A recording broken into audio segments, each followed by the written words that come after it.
Mes chers concitoyens, émission, donc jingle.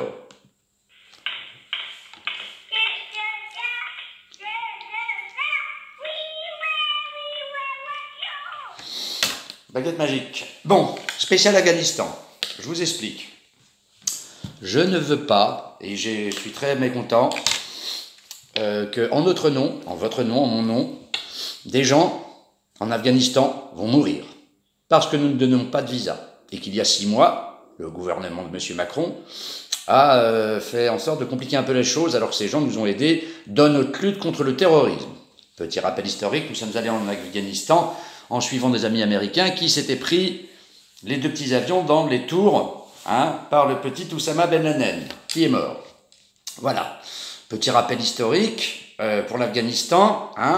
Alors, dans les années 50-60, si vous voyez des photos, si vous faites des recherches, vous verrez que les jeunes filles étaient scolarisées et ils vivaient à la mode européenne. Mais comme c'était un dirigeant communiste, on l'a fait sauter, nos amis américains en pleine guerre froide. Et puis après, ça a été l'effondrement de ce pays. Et c'est devenu ce que c'est. Je vous rappelle le livre de M. Zbigniew Brzezinski, le grand échiquier, qui avait dit rien à foutre qui a dit dans ses mémoires il y a peu de temps que très content d'avoir embêté les Russes avec l'Afghanistan, ça a été leur Vietnam à eux. Ils se sont embourbés, c'est comme ça qu'ils se sont entre autres effondrés. Donc au nom de nos belles valeurs et des gens avec des sacs de riz ou autres, on va foutre le bordel chez les autres. Et après, on s'étonne d'avoir des attentats chez nous, devant nos terrasses, au Bataclan. Donc, j'ai 2 enfants, ça commence vraiment à m'énerver. Nous n'avons rien développé en 20 ans de guerre. Pas une infrastructure, pas de pont, pas de... rien. Que dalle. Alors, on se protégeait dans nos bases, mais rien du tout. D'accord ? C'est un peu énervant. C'est un peu énervant parce que là, les talibans sont en train de reprendre tout, il ne faut pas se leurrer. Dans 15 jours, ils sont à Kaboul. Quid des pauvres gens qui ont aidé et qui ont cru à nos promesses. Voilà, je vous rappelle qu'il y a maintenant 8 semaines, 25 petites filles ont été égorgées et tuées dans une école, en notre nom. Voilà, alors si ça vous empêche pas de dormir, bon c'est ok, très bien pour vous, vous avez une conscience assez spéciale, mais moi, j'en ai marre qu'en mon nom, on fasse des bêtises, pour ne pas être grossier et plus agressif, n'est-ce pas ? Comment gagner avec nos galères en ayant du recul? Ces gens-là, les talibans, croient en leur Dieu. Alors, peut-être un islam dévoyé, littéral, d'accord, ok, déjà chacun fait ce qu'il veut chez lui. Et comme je vous l'ai dit au début de cette émission, si on n'avait pas aidé l'effondrement de ce pays, nous n'en serions pas là. Donc, encore une fois, bravo. Donc, préparez-vous les gens, parce que le Covid, la crise économique, la rentrée qui va être assez rock'n'roll avec ce qu'ils sont en train de nous pondre, alors là, l'Afghanistan va redevenir un sanctuaire. Alors, comme l'Afghan est proud, comme on dit chez les Anglais, est fier, et bon, ils vont peut-être pas réaccueillir tous les mecs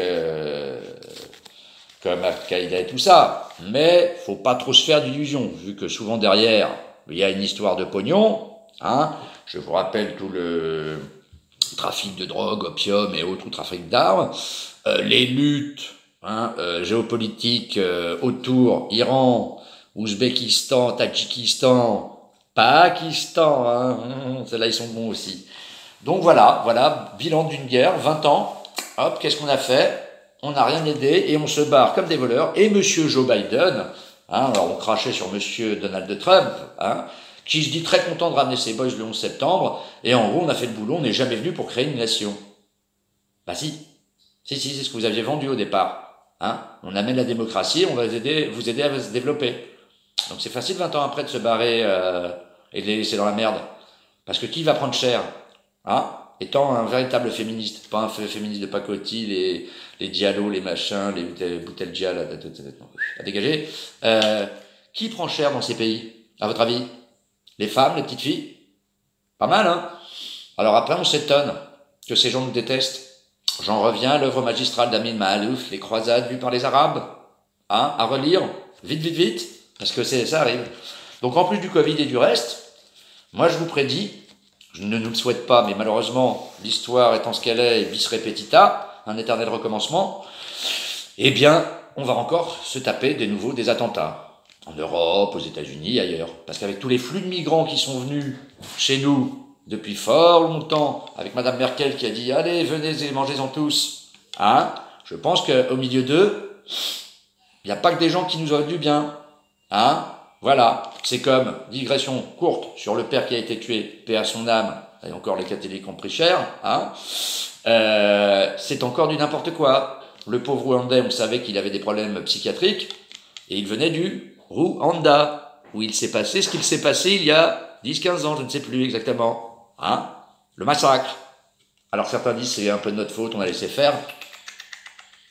Revoyez l'émission avec le général des armées qui est à la retraite sur Thinkerview, et là vous verrez les gars que c'est un peu difficile d'arrêter un massacre. Hein, voilà, c'est jamais simple. Voilà, donc les belles paroles, les postures, je dis juste, je dis crotte, je dis ça perd l'hypopète. Et alors oui, exemple type, les mecs, on se demande pourquoi en 20 ans ils reviennent et tout, ils ont la foi, ils reviennent. Bah ouais, c'est ça, eux ils ont la foi. Faisons un petit micro-trottoir, en France, en Europe, partout ailleurs.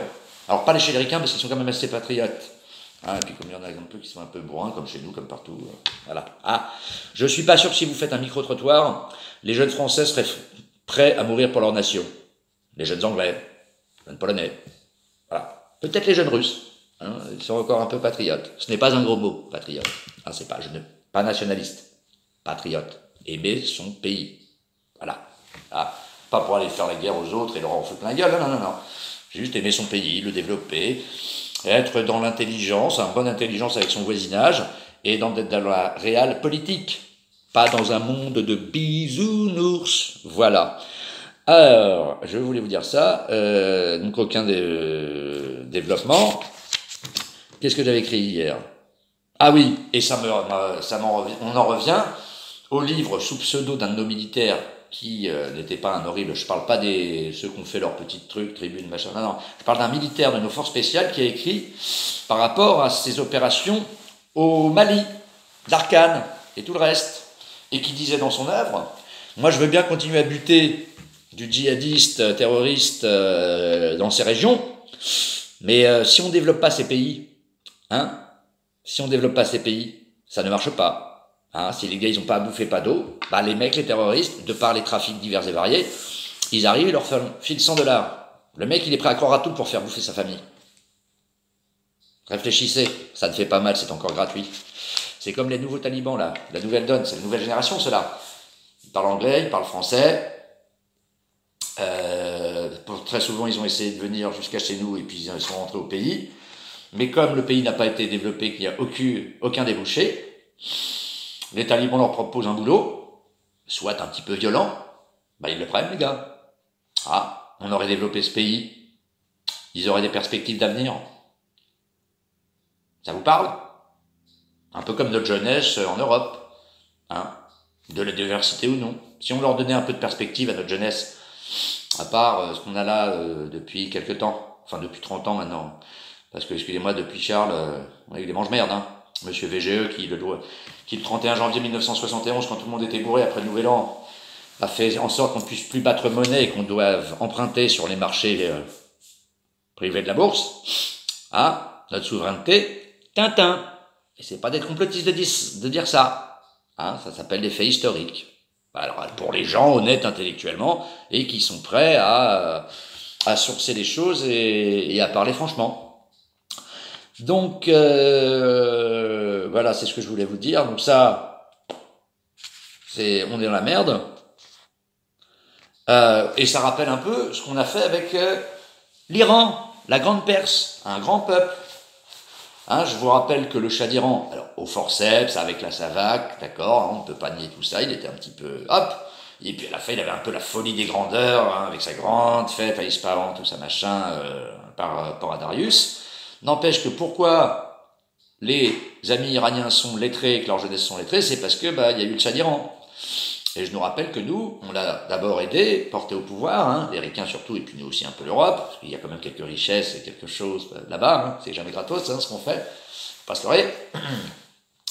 C'est pas de l'humanisme gratuit. Donc, après, on a eu Monsieur Khamenei à Neuf-le-Château, que nous avons accueilli. Hein, et après, nous l'avons envoyé là-bas. Ah, et puis tout le monde a clamé, regardez, le peuple reprend le pouvoir. Khomeini, il fallait pas se leurrer. Qu'est-ce qu'il a fait? Soi-disant, il était copain avec les communistes ou les mecs pour faire un nouvel Iran, et puis, horrible Shah d'Iran. Ouais. Bah, quand il est rentré, qu'est-ce que ça a été? Une théocratie, hein, où il fait bon vivre. Hein. Bon, quand tu es du régime et que tu adhères au projet, tu vis bien. Mais voilà. Donc, je laisse ça à votre réflexion. Hein. Honte à toi, Monsieur Macron, et à tes petits mignons là, divers et variés. Hein. J'aimerais bien que l'ambassade de France et que nos ambassadeurs secouent le cocotier, disent écoutez, non, décemment, nous ne pouvons pas. Et puis qu'on délivre des visas pour les pauvres personnes. Voilà. Alors, hier, j'ai regardé cette splendide émission de Monsieur Yves Calvi, C'est dans l'air, que j'adore, que je suis depuis très longtemps. Bon, j'avoue, Yves, ça c'est entre nous. Bon. T'as réussi, ça s'est développé, c'est à vous, c'est dans l'air, machin, ok. Je trouve que parfois, quand même, tu t'es un petit peu, reposé sur tes lauriers, et au début, c'était hop. Moi, je me souviens, je te regardais quand j'étais à mon service militaire, en 2000, quand t'avais pas encore refait des petits cheveux. Hein. C'était un peu plus machin. Là, deux, trois fois dans tes dernières émissions, même si j'adore ta nouvelle émission sur Canal+, où tu invites Monsieur Pierre Canossa, qui est quelqu'un de membré, d'intelligent, comme d'autres, qu'on ne voit pas aux 20h, c'est dommage, hein, ça expliquerait aux gens les choses et de manière intelligente et honnête, intellectuellement. Il y a deux, trois fois où je t'ai trouvé un peu léger sur certains sujets, mais bon, tu dois manger, tu as un patron au-dessus de toi, on connaît ça, donc je ne te jette pas la pierre, Yves, et tu fais une super émission.